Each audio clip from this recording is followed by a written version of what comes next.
Well, a very good afternoon, everybody. Thanks so much for joining us today for a webinar we're all really looking forward to. My name is Sandy Elson, and on behalf of the travel professional community and homebasedtravelagent.com, I want to welcome all of you and thank you so much for taking time out of your busy day to join us. I am very excited to welcome today's webinar host, ShoreTrips. Our speaker is Sam Karp. Sam began working in the travel industry in 1999, working at his family's travel agency. After spending 9 years primarily doing corporate travel, Sam joined ShoreTrips in 2008. He wears many hats at ShoreTrips that include accounting, sales, and training. Sam's favorite destination is Alaska, and that's what he will be talking to us about today. Before we get started, please remember that you are all muted, but we welcome your questions. You can type in your questions at any time in the question area you see on the right-hand panel of your screen.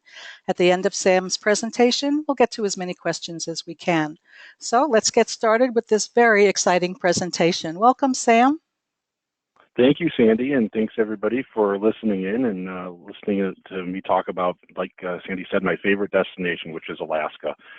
Those of you that have never been to Alaska, you're going to get a lot of information out of this webinar, especially if you are curious on how you need to sell Alaska, not just from a shore excursion standpoint, but also from looking very carefully at cruise ship itineraries and knowing a lot about the ports that the cruise ships visit. So this will be about, I would say, around a 50-minute presentation today before we get to your questions. So what I'm going to first tell you about, though, is that everything you are about to see over the course of the next 50 minutes is on our website. You are looking at shoretrips.com right now. I don't do any of my webinars with any type of PowerPoints or anything like that. And the reason why is because it's very important for our users, you, travel agents, to know how to navigate around the website and how to find information on the website when you need it. So that's why I like to do everything web-based. So everything you're about to see over the course of the next 50 minutes is something you have access to just coming onto our website or signing in with your own agency account. It's even things that your clients have access to as well. And I'll be teaching you about some of the different sales tools that you have as travel agents a little bit later on in the webinar. So a couple of things I just want to point out how the website is kind of basically displayed in front of you. Obviously, we have our quick finder down here. I will be using that coming up here. That's how you kind of get quickly to a destination or pulling up a cruise ship, anything like that. But to start, I'm going to go up here to the top. We've obviously got home and browse excursions. About us, I'll click on that briefly, just gives you a little bit about the history of the company. Barry and Julie Karp are owners. Barry is my father, Julie is my stepmom. So this is a family business. As Sandy mentioned, we had the travel agency in the late 90s, and then Julie was selling a lot of cruises, came up with the idea of ShoreTrips. So they actually decided to sell the travel agency and start ShoreTrips. So that's why I took a little bit of a hiatus because they just didn't have a lot of employees at the beginning. And then I came back here in 2008. But you can learn a lot about us on the About Us page. But mainly what I'm going to concentrate on here real quickly is the frequently asked questions page. It's right underneath sign in, right above our phone number. I'm just kind of scrolling that over here on the top for you here. So here is our FAQ page. So frequently asked questions, the top question we have here, why use ShoreTrips? And this is the question we get all the time. We get it from you as travel agents. We get it from the customers as well. A lot of people ask us, why should we use an independent company like ShoreTrips over the cruise line? And let's face it, the cruise line is the big competition. You know, out of all of the people going on shore excursions, the cruise line is still probably taking up, 80–85% of all of the people that are going out there. So that's who we like to compare ourselves to. Our main competitor is the cruise line. And when you're comparing ShoreTrips to the cruise line's excursions, your clients are going to notice that they're going to be in a much better experience when they go on ShoreTrips compared to the cruise line. Mainly, it comes down to group sizes. We operate our tours in much smaller groups than what the cruise line does. And I'll be showing you some specific examples of that as we get later on in the webinar and start talking about some of the specific destinations. Another big positive of doing everything with us is that everything is pre-booked. That means that your clients don't have to wait until they get on board the cruise ship to make sure that what they want is available. The cruise line usually has a tendency to sell a certain amount of space pre-booked up until a certain point, and then they wait until people get on board the ship to sell the rest of the space. They like to reserve some of that space for people that don't know about pre-booking.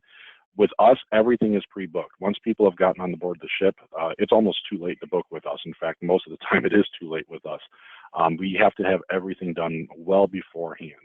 And when people ask us about lead times, they always question us, how quickly should I be booking these excursions? In a place like Alaska, there are certain excursions that fill up very far in advance. Back in January and December, I was already calling people that were requesting things in June and July. So 6, 7 months later, things were already sold out at that point. You will have a tendency to notice that people want to book stuff in Alaska very early. They want to get their cruise booked early. They want to get their excursions booked early. It is not uncommon for us to get requests 13, 14, 15 months in advance. So the entire cruise season yet to go, and people are booking already for the 2018 season right now. So this is a destination where things fill up, especially things that involve helicopters or float planes, small boats, things like that. This is the type of destination where you really need to get stuff booked in advance. So pre-booking is a huge, huge plus, and we're really the company that kind of pioneered pre-booking shore excursions. And of course, for you as travel agents and your standpoint, obviously you earn commissions with us. And Alaska is a great way to earn commissions. I mean, there are a lot of people out there that spend more money on their excursions in Alaska than they spent on the cruise. I do some accounting here, as Sandy mentioned. I have witnessed commission checks for just a family of 4 people doing maybe 3 or 4 excursions in Alaska. Some of those commission checks are $1,200, especially if they're booking things like helicopters and float planes, train excursions, things that cost a fair amount of money. You will be surprised how quickly that money adds up and how much money you are leaving on the table by just having your clients book the excursions with the cruise line. And of course, as you know, the cruise line does not pay you a commission on the excursions, at least all the major ones. None of them pay any commission to you on anything that is purchased on board the ship or booked beforehand, even when they're pre-booking their excursion. So you're leaving a big opportunity to earn some money on the table if you're not recommending ShoreTrips to your clients. Now, a few other frequently asked questions we will get. I'll go actually to the bottom of the page here just to kind of show you a little bit of everything on the FAQ page. But a big question we will get from your client mainly is that they are very concerned that when they pre-book an excursion, that there is no guarantee that they'll be back to the ship on time. This is a scare tactic. All the cruise lines love to use these scare tactics and say that if you don't book with the cruise line, you're going to be left behind on in the city or an island or something like that. And it's completely a scare tactic. It is not true. We have been doing this since 2002. We sold our first excursion January of 2002, so we are over 15 years in business. Last year, we moved about 550,000 people, but our average over our history is 300,000 people a year. So do the math, 300,000 people a year times 15 years, you can see how quickly this adds up. That's over, 4.5 million people in our entire history. We have never, ever had anybody miss the cruise ship before. This is not a common thing where people miss the cruise ship. A lot of people think it is. It's not. Our tour operators are very good. We have a very good vetting process here. We know all of our tour operators very well. They know the cruise ship schedules very well. They know how long it's going to take to get back to the cruise ship. So missing the cruise ship is not something that we do. We do have the guarantee. It's down here in our Travel with Confidence. You can read all about it. We guarantee that they'll get to their next port of call. If your clients would be the first person to miss their ship with us, we fly them to the next port. All the flight expenses are at our expense. Hotels are at our expense. Meals, prescriptions, anything that they need is all taken care of by us. But we've never had to do it before, again, because we've got such a good history.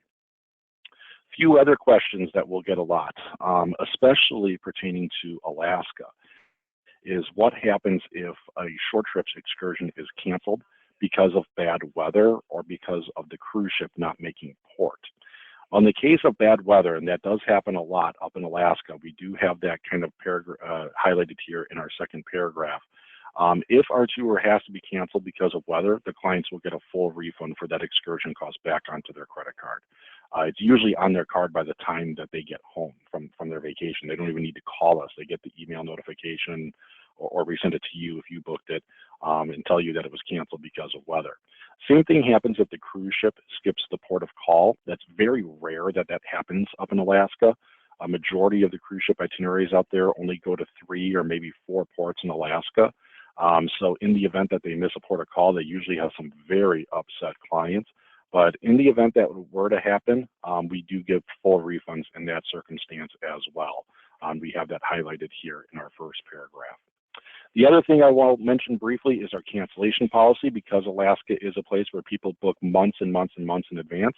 If they change their mind and they don't want their excursion, they get a full refund as long as they tell us 11 days before the day of their actual shore excursion. So if you have someone booking for, say, September of 2017, we'll say September 15th, they've got all the way up until September 4th to cancel it out and get a full refund. No questions asked. As long as they give us that 11-day notice, they can get a full refund for whatever they purchase with us. A lot of other companies out there don't allow cancellations at all. We're not like that. We know that plans can change. We know that people change their mind on what type of excursion they want to do, so we have a pretty loose policy here when it comes to canceling things out.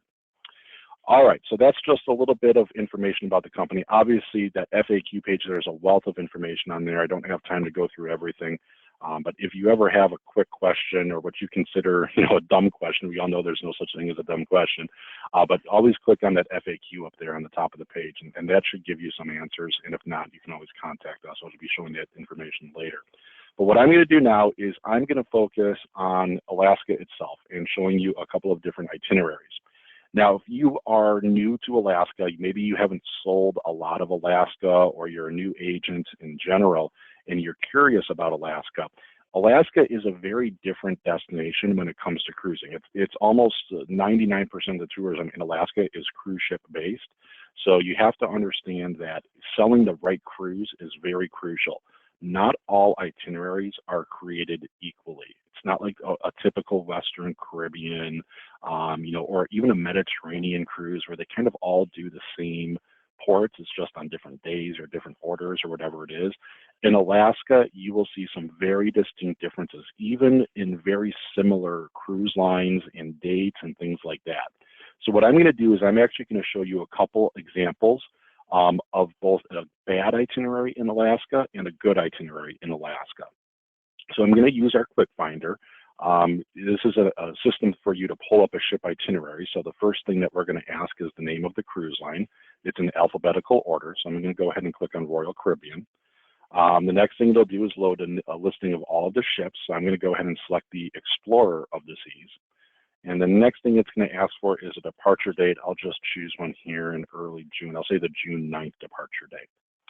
So once I've got that all selected, it'll bring us to our map image, and we have over here on the left-hand side of the page a listing of the itinerary, so where it's going to be each day. We can see that this is a cruise ship that goes round trip Seattle, begins and ends in Seattle.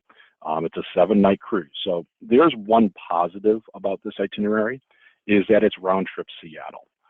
That means that you're going to have a relatively economic airfare cost for people that are flying in to get to their cruise. Seattle is a pretty easy place to fly to. Lots of airlines fly there. It's not international. In this case, it's round trip Seattle. So you don't have to worry about an open jaw or anything like that in there. So this is going to be a good economical cruise, both in terms that it's Royal Caribbean and also because of the round trip Seattle aspect. But when you look at the ports that they're visiting, and even closer when you look at the times that they are in some of these ports, you will see that this is not a very good itinerary. So this cruise leaves out of Seattle. It spends 2 days at sea on the 10th and the 11th. So obviously it's got to take a couple days to get this long distance between Seattle and Juneau. And then it arrives Juneau on the 11th of June. And it's only there between noon and 9 p.m. Alaska is a place for early risers. If you have clients that are contacting you about going on a cruise in the summer, and they're the type of people that sleep in, Alaska might not be the best place for them to go, to be in all honest with you. You can see there's a lot of early times here, but in Juneau, they don't get in until noon. But because the people that live in Alaska are real early risers, Usually the excursions are done by about 4 or 5 o'clock. There's usually nothing that starts after 2 or 3. So some of the real short trips get done, maybe in that 5 or 6 o'clock range. So that means that your clients really only have a half day in Juneau, which is the most popular port stop in Alaska. So they're kind of shorting you on your time in Juneau in this case. So you only have a half day in Juneau. The next day, it goes about 70 miles to the north to a port called Skagway, Alaska. Good news is they've got a full day there, 7 in the morning until about 8:30 at night. After that, they spend 2 days at sea as they start going back south. So you can see here, Tracy Arm, that's not a port stop, that's just scenic cruising, as they call it. And then another day at sea, and then it ends up in Victoria at the end for a day. But guess what? You're missing a third port in Alaska. Most of the itineraries go to at least 3 ports in Alaska: Juneau, Skagway, and another port called Ketchikan. This case, though, this cruise ship does not go to Ketchikan. They completely skip Ketchikan, spend an extra day at sea, and then spend more time in Victoria. And for an itinerary like this, round trip Seattle, they have to make a foreign port stop. So that's why they're stopping in Victoria. It's that rule that they wrote back in like the 60s or something like that. That's why you see all those cruises that do like a California coastal cruise or something. They all stop in Ensenada. It's the same way up in Alaska. Since Seattle, Juneau, and Skagway are all part of the United States, they have to make the foreign port stop. So that's why they spend a few hours there in Victoria at the end. So not a great itinerary because they're really shorting themselves of their time in Alaska. I mean, this is an Alaskan cruise. It's not a Victoria cruise.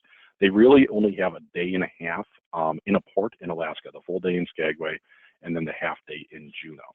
So not very good when it comes to spending time there. Now what I'm going to do is I'm going to go back to our homepage and I'm going to show you a better itinerary.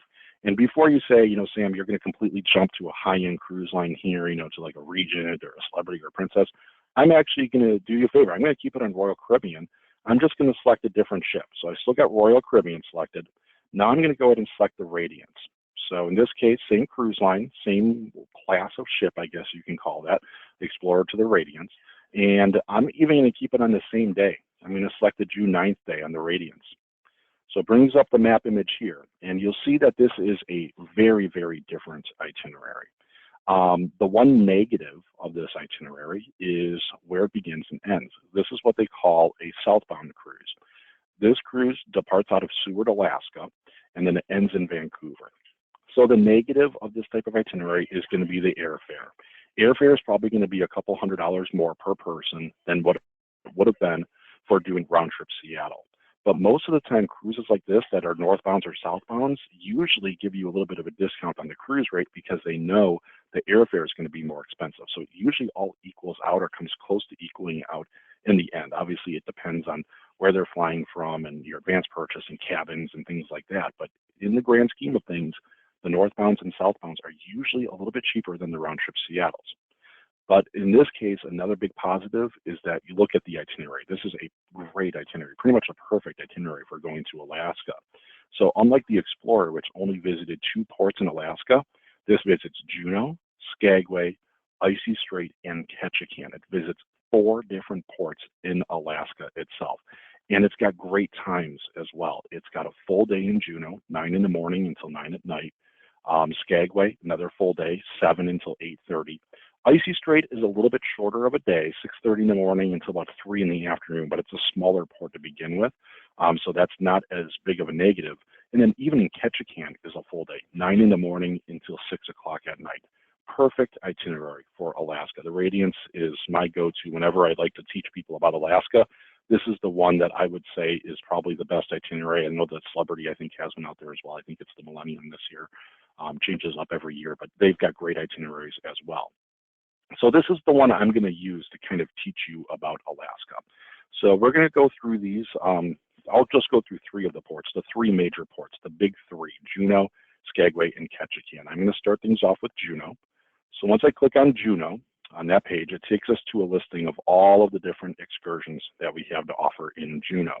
But before I start getting into the excursions itself, I'm going to show you a map image of Juneau. So I've switched back to our Geo Search tab here, and this map is interactive. I'm going to zoom in to the Juneau area. In fact, I'm even going to switch it over to satellite image so you can kind of see what it looks like all zoomed in. And thankfully, Google, who we use for our mapping here, took a picture of Juneau on a day in which there were cruise ships there. Juneau can actually accommodate 6 cruise ships this year. On this particular day, they caught it when there were, I'm sorry, 5 cruise ships this year, 5. This particular day, there were 4 in port. So this is where the cruise ships dock. It's on the south side of town. There's really not much to the south of it. This is the main city of Juneau as I'm zooming in and out here. That's downtown Juneau, so the cruise ships pretty much dock right downtown. You get off the ship and there's a meeting point. Almost all of the tours meet at this little blue dot here called the Mount Roberts Tramway. I can zoom in really far. You can see there's a big parking lot here where buses and vans and things like that can park. So that's where almost all of the tours meet. Kind of a centralized point between these 3 different cruise ship piers that are listed here. And then this pier down here, usually people can take a short walk or take the shuttle to get to the meeting point at Mount Roberts Tram. But I got to admit, I mean, once you get into Juneau, you're kind of underwhelmed. The downtown area is right here. There's, your typical restaurants and t-shirt shops and things like that, unauthentic things. And then there's a lot of government buildings and things like that. But really downtown Juneau, it's not very big. The bigger part of Juneau is the more residential area. As I zoom out, you can see here, I'll zoom back in a little bit. This is where the main residential area is, just north of the Juneau Airport. This is a place called the Mendenhall Valley. Leads up to an area called Mendenhall Lake, and then there is Mendenhall Glacier. Very popular spot we'll be talking about there here in a second, but you can see that's kind of where the main area of Juneau is. And just to the, what would that be, to the north of the airport, we have an area here called Auk Bay. And Auk Bay is where all of the whale watching tours will take place in and out of. Right here is Auk Bay, so I'm zooming in on a lake. So this is the big marina where all the whale watching trips will take place. All right, so back to the excursions. What are the popular sellers in Juneau? Now, Juneau's a pretty big city. Juneau is the type of place that is probably about 30,000 people. It's the second largest city in Alaska. So in that case, most of the things that you want to do there are well away from the residential area. You want to get out into the wilderness, so to speak, places, doing a helicopter trip or going out on a boat, doing a whale watching experience, something along those lines. And for people that are interested in doing a helicopter experience, this is the place to do it. I just went down here, scrolled down to our air touring and more. These are the real popular sellers. And like I said earlier on in the webinar, there are a lot of people that will spend the big dollars. You've got a trip here that's $600 a person. One it's $684 per person. You'd be surprised how many people come to me and say, Sam, I booked myself on the cheapest cruise that I can get on in the cheapest cabin that I can get in because I want to save money to take my whole family on the helicopter dog sled tour. Family of 4, helicopter dog sled trip is going to run them around $2,400. That's a lot of money. That's usually more than what they have spent on the cruise, especially if they're, all bunking together in one cabin or something like that. So this is a big opportunity for you to learn a lot about the different helicopter trips that we have here. Now, we have several different versions. The helicopter ice field is one of them. This is kind of your basic entry-level helicopter tour. We drive you out to the airport. We get you outfitted with your equipment. Get you your safety briefing. You get on the helicopter. You take about a 15 to 20 minute flight to one of 4 different glaciers: Herbert, Taku, Lemon, or Norris Glacier. These are the 4 best glaciers to land on. Mendenhall is another glacier that people talk about, but it's not a great glacier to land on. There's just tons of helicopters landing around you. It's very noisy. It's a very bad flight to get there. You're flying over homes the whole time. It's just a really bad experience. So we use these 4 glaciers instead. They're more remote. It takes longer to get there. It's usually about a 15 to 20 minute flight to get to one of them. But once you're there, we turn off the rotors of the helicopter. It's very quiet. It's very picturesque. You get to get out of the helicopter and walk around on the ice field of a glacier. It is a once in a lifetime type of experience. It's not a guided walk or anything. You can go anywhere you want. You can, just as long as you're kind of keeping, visual good distance to the helicopter. You can go wherever you want on that 15-20 minute walk. We don't like people to stray too far, but it is a very, very cool experience. Not only the flight there and back, but the actual landing on the glacier is very, very neat. I personally did this trip when I was there, my first trip to Alaska, and it's still a fresh memory, even though it took place almost 8 years ago now. Still remember that like it was yesterday. For people wanting a bit of an upgrade, the helicopter dog sled tour is the next helicopter trip to talk about. Now, this is your true once-in-a-lifetime type of experience, especially for the amount of money that we're talking about here. So this is similar. We drive you out to the airport, your 15 to 20-minute flight. We take you up to a area called Herbert Glacier. Now, because it's on a glacier, everyone thinks, oh, it's a glacier. It doesn't look like a glacier. We're taking you to such a high elevation that even in June and July and August, when it's real warm, 60, 70 degrees outside, at this elevation, it's not. You're going to a high enough elevation where there's still snow on the top of this glacier. Pretty much snow covered, I would say, 10 months out of the year at this area. So once September and October rolls around, there's usually no snow left, and then it starts snowing again in November. But we take you to an authentic dog sled camp at the top of Herbert Glacier. So the helicopter lands. We let people out of the helicopter. You get a 1.5 to 2 mile ride on an authentic Iditarod style dog sled experience. This is not a wheeled cart down a dirt pathway. This is a real dog sled. It's done in snow. If you are even proficient enough, they might even let you, kind of steer the dog sled instead of just sitting on it. They haven't been known to do that before. If they feel that you're really into doing it, they'll let you kind of take over a little bit. So it's a very unique experience. And then once you're done with your dog sled ride, you do get to tour around the camp and learn about camp life, what it's like for the dogs and the mushers, and hopefully there's puppies. You get to meet the puppies that they have every year. It's a very cool experience. Families love it. Adults like it. Animal lovers like it. Everyone likes this trip. It's a very cool, unique experience. Again, those one-in-a-lifetime type of experiences up there, those 2 different helicopter trips I talked about. Another helicopter trip that's real popular is going to be, a non-helicopter trip that's real popular if you want to do something else, is whale watching. Whale watching is, if you have people going to Alaska, especially if they're just going to the main 3 destinations, they're going to want to do a whale watching experience in Juneau. It's a very popular thing to do. We offer whale watching combined with several other things to combine it with. We offer it by itself. And the one, we offer combined with a salmon hatchery, or combined with a brewery, or combined with a trip out to Mendenhall Glacier. We have lots of different combination trips. But regardless of which one you choose, your clients are always going to get a better whale watching experience with us compared to the cruise lines because of the types of equipment we use. We use boats. Some of them are as small as around 18 passengers in Juneau. The largest one holds around, I believe, 40 passengers, maybe 50. But that is still a fraction of the size of what the cruise line takes you out in. Cruise line usually takes you out in a boat that's like 150 or 200 people. It's very slow moving, takes a long time to get out to the whales.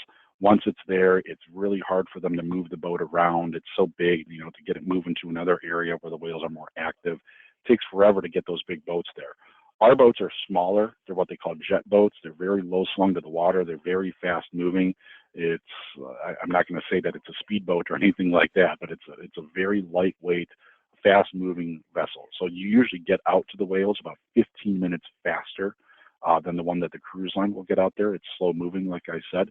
And then it's also very easy to go within the whale watching ground. So if there's a pot of whales that's a little bit more active, that's maybe a mile down the way, it's very easy for us to get there. And because it's such a fast-moving boat, you get more time out there at the whales than what you would get with the cruise line. And of course, you're in a smaller group as well. You get that more personable attention. So this is another real popular thing to do, especially if you have people just going to the big 3, Juneau, Skagway, Ketchikan. If they're interested in whale watching, they have to do it in Juneau. There's just no whales in the Skagway or Ketchikan area to note. All right, so now I'm going to move on to Skagway. So the next port here is Skagway. On this particular itinerary, I'm going to show you the map of Skagway. Now, compared to Juneau, Skagway is drastically different. Skagway is the type of port that is like a couple hundred people live there. This is just north of Juneau, about 70 miles. Those are always back to back in itinerary, either Skagway first, Juneau second, or vice versa. So I'm zooming into Skagway here, and looks like they caught it late in the day in Skagway. The shadows were starting to cast, and there's only one ship left in port. But what I'm framing up here, that is the entire city of Skagway. About 14, 15 blocks long by 4 or 5 blocks wide. That is the entire city. So a couple hundred people live in Skagway. It's a very small town. Now you can imagine on a cruise ship day when you have 4 or 5 cruise ships coming into port, with maybe say 3,000 people each, you can see how busy a small little town like that would be. So what's the best thing to do in Skagway? To be honest with you, get out of Skagway. Do something like a train trip, or maybe a hiking trip or something like that. Our White Pass Train and Drive is our most popular selling tour in Skagway as well as in Alaska. This is a very popular trip. It's a train ride up the mountain, up the White Pass summit. It's about a 28-mile ride to get to where the train turns around. But instead of taking the train back down like you would with the cruise line, with us, you get off the train, get into a motor coach, and take the motor coach back down. It's a much better way of doing it because you don't repeat the trip twice. When you take the train both ways, you are essentially going down the same way that you came up, which means that you see the same thing twice. You really don't get a different vantage point. With us, you get off the train, and believe me, after an hour and 45 minutes on the train, the first thing is that you want to get off that train. So after about an hour, 45 minutes, you get off the train and you get into a motor coach, and we drive you back down by motor coach. The motor coach can make stops on the way back down. It's completely narrated. They have a few different places that they stop, the waterfall and the lookout and the suspension bridge and things like that. So it's a very cool ride on the way back down. I actually thought that the ride down was a little bit better in the motor coach than it was with the train. The train was very picturesque, very pretty, kind of a unique experience, but you really didn't get much information out of it. I got a lot more information from my driver who took me back down. So we really like this. It kind of gives you both elements. Rather than taking the bus round trip, which we do sell, or taking the train round trip, which we don't sell. It's not as good of an experience. So the 168 one, White Pass Train and Drive, that's the big seller there. All right, a couple of other trips in Skagway that your clients might have interest. Another trip I like to recommend a lot is the Hike and Float. A great little hiking trip, not very physically active, but decently for people that are looking for kind of a medium activity level. This is the trip you want to put them on. It's really an authentic Alaskan style trip. It's really economical, just a little over $100 a person. And it's a little bit of history combined with a little bit of hiking and then the rafting trip in there as well. So like I said, Skagway, very busy area. 3,000 people per ship, 3 or 4 ships, 10,000 people, all flooding into the city of Skagway. This takes people to another city. Instead of going into Skagway, get you in a van and drive you to an old abandoned town called Dyea. And in Dyea is where the first hikers kind of took the Chilkoot Trail into the Yukon Territory during the gold rush of the late 1800s. So that's kind of why Dyea is famous, is that's where the Chilkoot Trail begins, I guess you could call it. Your clients will actually be hiking the first 2 miles of the Chilkoot Trail, very famous trail. They'll see it posted all around town about the Gold Rush trek to get there. So they're actually on the first 2 miles of that particular trail. It's not intense, it's I would say a medium to lower level hike. The first mile is a little bit of up and down. You can see here, this is common to what you would see in the first mile on that picture. So you got to be pretty sure-footed. But then the second mile is more like a nature walk. It really evens out. And then after you're done with the walk, then you get into an inflatable boat like you see here and take a nice relaxing float trip back down the river parallel to the route that you just hiked. So this is what I'd like to call the real Alaskan experience. When you're out there on this trail, you're 30 minutes away from the city of Skagway. You don't really see anyone else out there. It feels like I don't want to say abandoned in the wilderness, but it's kind of like that. You really feel like you are in the real Alaskan area. It's not just trains or helicopters or boats or anything like that. You really do get a more authentic experience taking a trip like that. There's other great things to do in Skagway as well. You can take a trip over to Haines. We've got several of those different options. You can rent a Jeep. There's a lot of great things to do there, but the trains and the hiking and kind of the more active trips are the ones that are real popular in Skagway.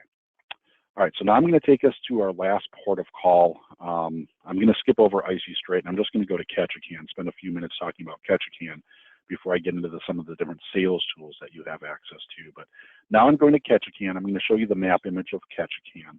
So one thing you will notice is Ketchikan is pretty far to the south. You know, it's a couple hundred miles further south than Juneau.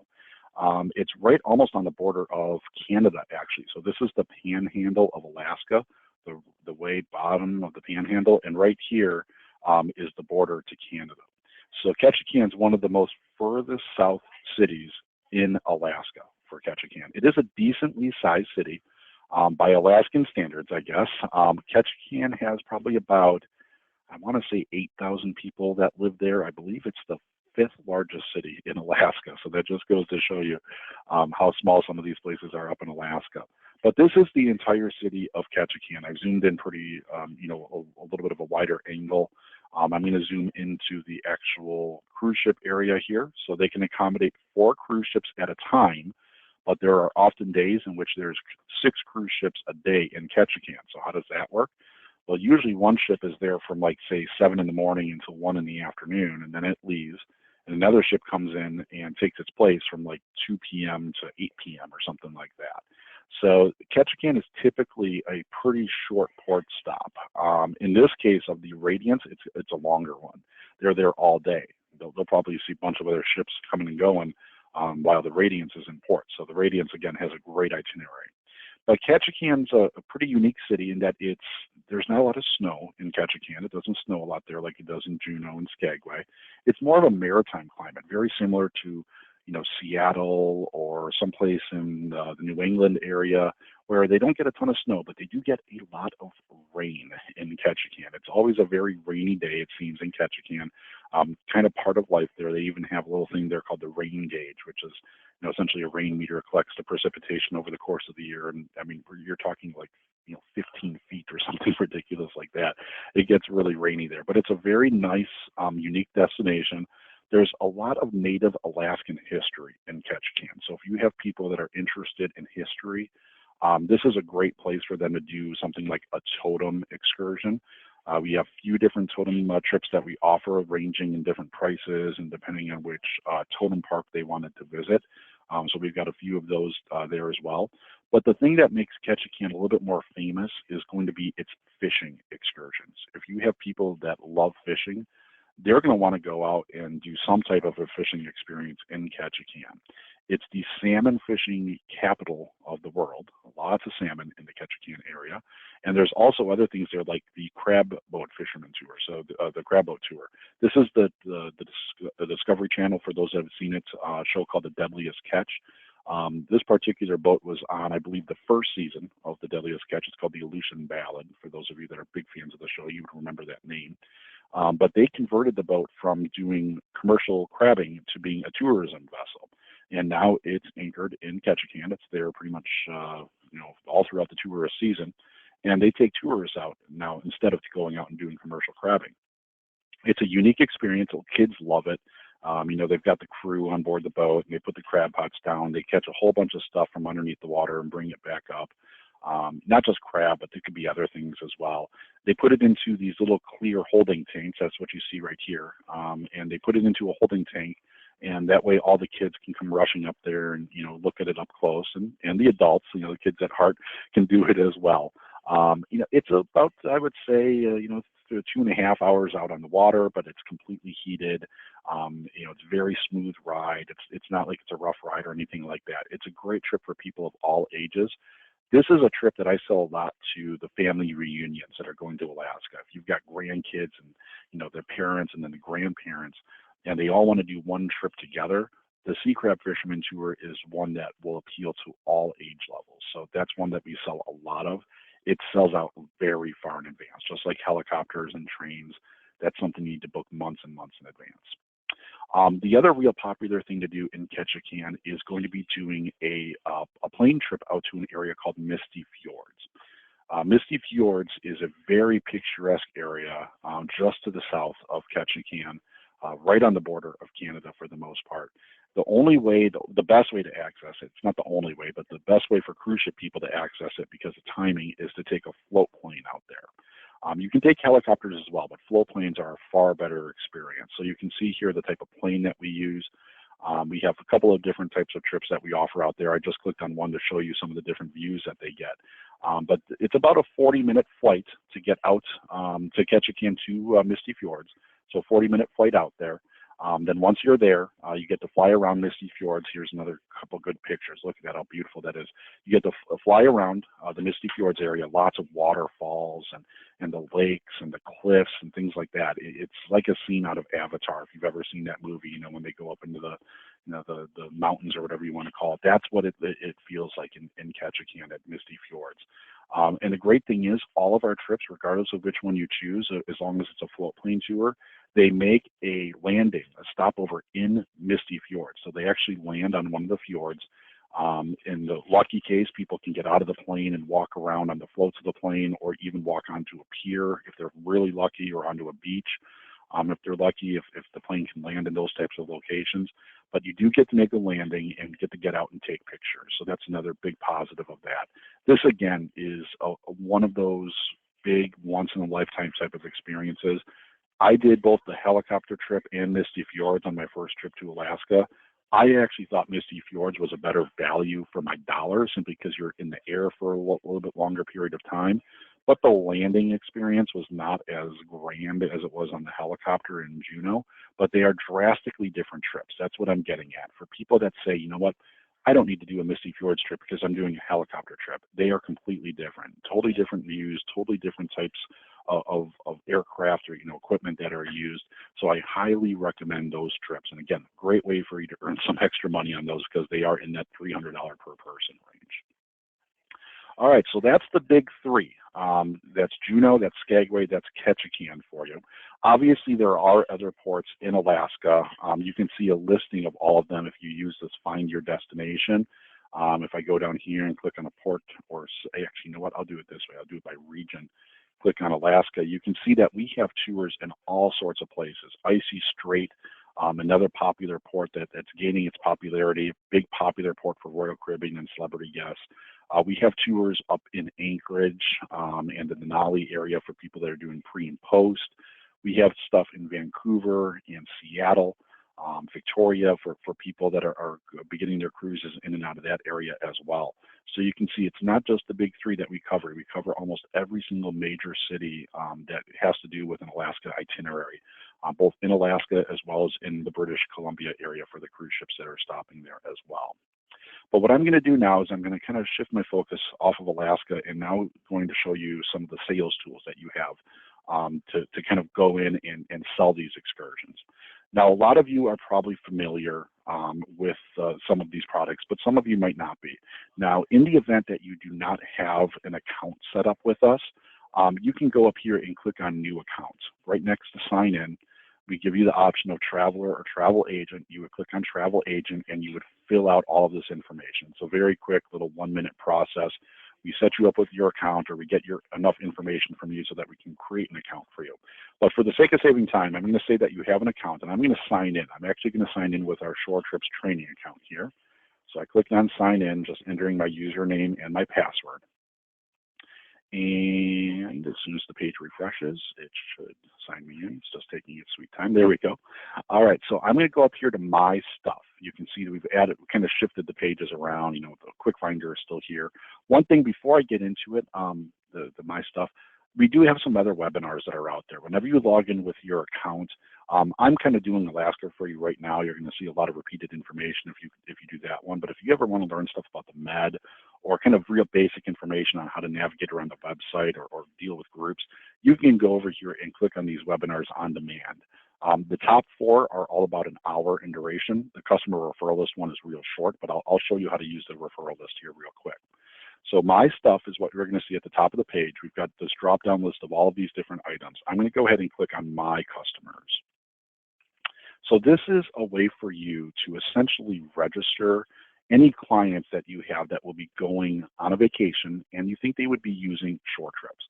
It doesn't have to be Alaska. It doesn't have to be a cruise. It can be, a honeymoon couple going down to Riviera Maya or someplace like that, or any destination that we service. So whenever you sell someone on a vacation, I usually recommend coming in here and clicking on this green button over here that says Add New Customer. Once you click on Add New Customer, we're going to ask for their email address, their name, their cruise ship. If they are on a cruise, you're going to want to enter that in, and then your name and your email address. It should be filled out already, but if it's blank or there's someone else there, you can always type over it. Like my email is an admin, I can delete that and type in my own email address here if I would like. But once you get done adding these people onto your list, they will get a welcome email from us with their username and their password. It'll actually come from you. In fact, here, I'll show you what it looks like here. This is an example of what they receive. It doesn't say recommended by ShoreTrips. It'll have the name of your agency up there. It says ShoreTrips right now because I'm logged in with our training account, which is just under that name. But this is what they receive. Very similar to what they receive. Obviously, their username and their password are listed on here as well.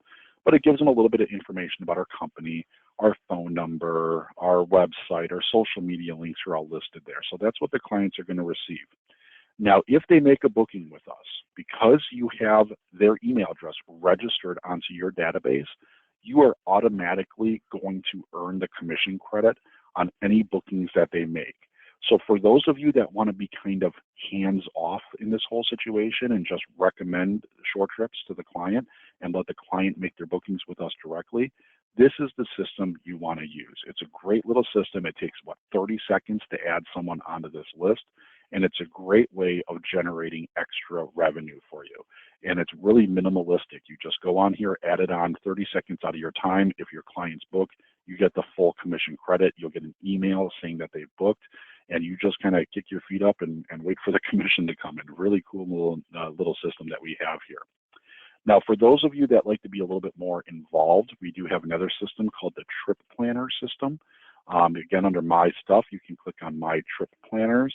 We explained this in that ShoreTrips 101 webinar that I showed you how to do that, but it's essentially a way for you to create a custom itinerary that you can name and assign a specific cruise to, and you can add excursions that you think your clients would be interested in. So if you have a couple that comes in that books an Alaska cruise and says, we are going to Alaska purely to do nature tours. Well, maybe you like whale watching or bird watching or something like that. Well, what you can do is you can come on here, you can click on create a new trip planner, you name the trip planner, you select their cruise ship, and then you start going through their itinerary. Whenever you're on a port, say you're on the port of Ketchikan, and you see a tour that you think they would be interested in, say the Lighthouse Totems and Eagles, you would click on this little icon underneath the pricing that says add to a trip planner. Once you click on that, a listing of trip planners would come up, and you would just click on the trip planner that you want to add it to. When it's done, I'll show you what it looks like here. When the trip planner is done, you can then email it to the client. So I'll just use this one here at the top. There's probably a few trips on this particular one. It's not for Alaska, so please bear with me here. It's just one that I had in here. But here is we have at the top email or print trip planner. And this is what your clients would receive in their inbox. It'll have the name of their trip planner, the cruise ship they're on, their itinerary, and then the different excursions that you want to suggest to them. So pretty cool little system that we have out there. Now, this does take longer than the customer list. To put together a trip planner, it might be 15, 20 minutes out of your day, but it shows your clients that you are willing to kind of go that extra mile and recommend excursions that you know they're going to be interested in. On the trip planner system, I don't recommend it offering more than maybe 4 or 5 things in each port. Otherwise, the trip planner starts to get a little messy when you email it to your client. So just keep that in mind and not over offer every single excursions that we have or anything like that. And again, if you want a full synopsis on how to go through the trip planner system, you can go do that from your homepage. You can click on the webinars on demand, click on Short Trip in 101, and towards the end of that Short Trip in 101 webinar, we get into the full system on how to do the trip planner. All right, the last thing I will talk about before we get to your questions. So if you have questions, start typing them in, at least questions that aren't related to group pages. But the last thing I'm going to talk about here is groups. I'll only spend a minute or two on this. So if you have a group of people, like I mentioned earlier, like a family reunion group, or an incentive group, or a bunch of friends, or a church group, or something like that, anytime you get a group of, say, 15 or 20 or more people, We have a special program out there that you can do that requests a specific page to be created for that group. So you go under My Stuff, you click on My Groups, then on the left-hand side, there's the green button that says Request New Group. And this will bring up a form for you to fill out. A lot of basic information, all the basic information on the cruise and how many people are in the group and the group name. But over on the the right-hand side, you will see some other questions that we want to ask. We want to know the ages of the group. We want to know if there's anybody that has any mobility issues like wheelchairs or walkers or anything like that. And then we even have just a free form box where you can type anything in. You can tell us what excursions they want to purchase, so you know that they're interested in.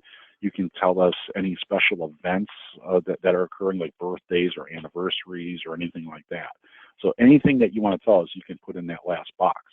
Now, unlike the customer list and the trip planner, you're not creating anything live on the website. You're just filling out a form. The form will get sent over to our group department, and we will put up a group page specifically for your group. So you'll have your own URL that you can give them, and any bookings that are made off of that page will be automatically linked to your agency. They don't have to be on your customer list. They don't have to click through your affiliate link. As long as they're going to the group page that we've created for them, you will get the full commission credit for it. It's a very, very, again, easy system. You go out here, you fill out this form. One of our group people might get in touch with you, to ask you some more questions about the group. We're talking about maybe a maximum of 5-10 minutes out of your time to start with. And then as the group starts booking, you'll see the bookings coming in. Eventually, you'll get to print out the manifest and things like that. Again, if you want a lot of information on the group process, we have another webinar that you can listen to. I just run out of time here on all of these. So it's the groups webinar on the Webinars on Demand. That's about 45 minutes or so of our owners, Barry and Julie, talking about how to do a group from beginning to end, from the request all the way to the point where you're printing out the manifest towards the end, and how to, all the different steps in between. It's a very, very easy system. So if you have groups that are out there, again, we define a group as usually around 15 or 20 people or more, especially in a place like Alaska. If you have people going to the Med or the Baltic, anywhere in Europe, if you have, say, 9 people, we can usually accept a group size for people that are 9 or more in those destinations. But for Alaska, we like to keep it to about 15 or 20, as well as all of the other major destinations that are out there. All right, so that is Alaska. That is your brief intro to ShoreTrips here for those of you that were new to us. I'm bringing up our contact us page here, but I'm sure, Sandy, that there are some questions out there, so feel free to fire them off. Thank you, Sam, for that fantastic presentation. So much wonderful information. We do have many questions. We're going to get to a few of them because we're a little bit short on time. I want to urge our agents who are listening to this webinar that if we don't get to your question, or if you think of something after the webinar is over, Sam has put up the ShoreTrips contact information on the screen now, so jot it down and feel free to get in touch with ShoreTrips with your questions if we don't ask them and answer them now. Sam, you alluded to on the group page asking if anyone has mobility issues. Are there tours available for physically challenged? One of our agents wants to know if their tours are available in Alaska, and are they noted, or can you look for them for mobility challenged passengers? That is a great question. And I will be the first one to admit that Alaska is a pretty tough destination to go to for people that are bound to a wheelchair. So if you have someone who doesn't have use of their legs, he has to be in the wheelchair, which means that they need to use vehicles that have the hydraulic lifts. Alaska is a pretty tough destination for them to go. There are a few trips that we have in Alaska that come to mind that are handicap accessible, one especially for people that are in those types of situations. One of them is a trip that I talked about in Ketchikan, the sea crab fisherman tour. And to use that as an example, we do kind of put notes on the trip itself. So let me go back to our Ketchikan page here. I'll use that one as an example here. So I'm just using our Find Our Destination service here, or feature. So if I go down and I click on the title of the Sea Crab Fisherman at Work to get more information, you'll see that under restrictions that we put in here, about wheelchairs. So you can see here we have the ability to handle wheelchairs, both motorized scooters and collapsible wheelchairs on this one. So during the checkout process, we do ask people if they have any situation like that. Now, motorized scooters and motorized wheelchairs, the ones that are very heavy, those are the most difficult ones for us to work with because a lot of the tours that we operate don't have hydraulic lifts, and they actually have to physically load the wheelchair into the back of a vehicle.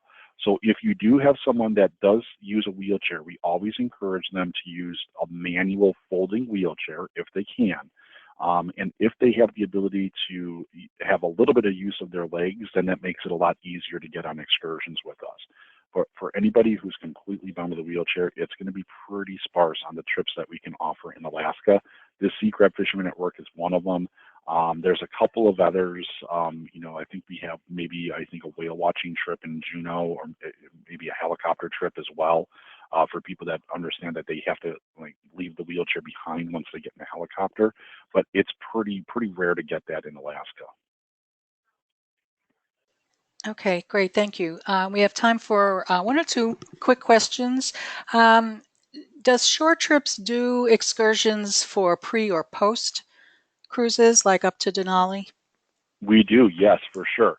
So for people that are flying into Anchorage, say for instance, before they get on board their cruise, we do have excursions in Anchorage, Denali, even in Fairbanks. So usually the way I recommend it is going to the Find Your Destination tab. You can do it by region, in this case Alaska and Pacific Northwest. And then you can select the specific place that they're going to be. So if they're going to be in Anchorage, you can see here, I've clicked on Anchorage. We've got several different trips that we offer in Anchorage, both for people that are spending a day or two in Anchorage or people that are flying in and want to do a tour the day they get on board their cruise ship. Some of the flights get in real early in the morning. Some of the red eyes that are out there. So we have those. We have people that spend the night in Anchorage before they go to their cruise, so they want something to do on that full day. So we have both trips for people staying in Anchorage as well as for people that need to transfer from their hotel or the airport out to the cruise ship in Seward or Whittier. In Denali, for people that are spending like those Princess Cruise tours and those different pre and post experiences, we do have a few trips up in Denali as well, mainly the rafting trips and some of the helicopter trips that are offered up there. It's a little bit more sparse up there. There's just not as many people traveling there as you would have in the main ports. Okay, excellent. We have a few questions about groups. I will get to the one that was asked the most often. Are group rates the same as individual rates? And if you have a group of 15 or so people, are they on their own private excursion, or are they a group within a larger group of an excursion?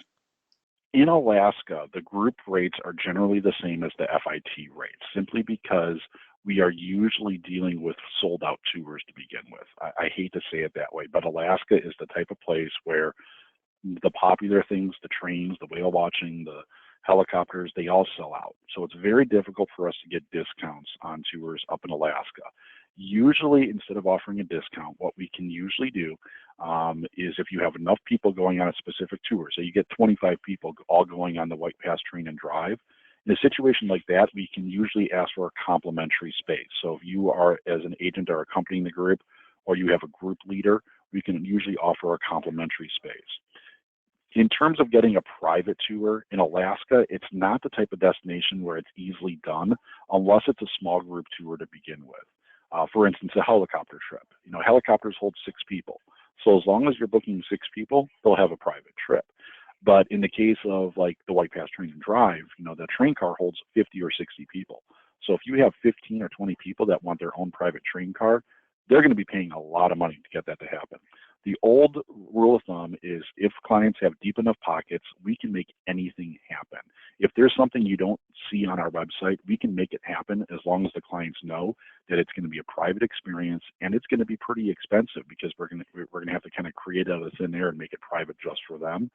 But Alaska is generally the type of place where it's shared tours, and group rates and FIT rates are pretty much the same. Okay, I am afraid we're just about out of time. We do have many more questions. Just to let our agents know, Sam will be getting a copy of all of your questions. And if you give Short Trips a call to ask the questions we didn't get to, they'll be prepared with all the answers. Yep, This we has are. been absolutely fantastic. Our host for today's webinar has been Short Trips, and our speaker has been Sam Karp. Thank you so much, Sam. This was amazing information. Thank you, Sandy, and thank you, Andy, listening in the background as well, and everybody for listening in. I really appreciate it. I have our contact us page up here, so in the event that you ever need a question, just give us, or ever have a question, just give us a phone call or shoot us an email. Fantastic. And I want to add my thanks again to the agents in on this call. We appreciate your being here, and we will see you next time. Bye, everybody. Bye-bye.